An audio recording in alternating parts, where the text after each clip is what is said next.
আমরা আপাতত ধারাভাষ্য থেকে দুজন বিদায় নেব। ধারাভাষ্য কক্ষ থেকে আপাতত বিদায় নিচ্ছি আমি নুরুল্লাহ হোসেন। তবে আপনারা যদি বাংলাদেশ বেতার খুলনা টিউন করেন প্রতিদিন শুক্রবার রাত 8:30 খেয়াল নামের একটি অনুষ্ঠানে 5 মিনিটের একটি প্রতিবাদ তার আমার কণ্ঠে শুনতে পাবেন। স্যাটেলাইট চ্যানেলে যিনি অত্যন্ত পরিচিত মামুন ভাই একেবারে শেষ সময়ে কিছু কথা বলার জন্য অনুরোধ করছি। আজকের কথা আমরা দুজন বিদায় নিব। আমি বিদায় নিচ্ছি নুরুল্লাহ হোসেন। অসংখ্য ধন্যবাদ। দর্শক সকলে ভালো থাকবেন, সুস্থ থাকবে প্রত্যাশা আমি বিদায় নিচ্ছি।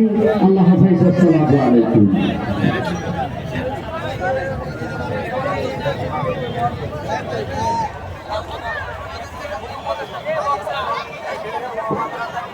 আমি খালি আসিফুল আপনাদেরকে সামনে আসার জন্য করছি।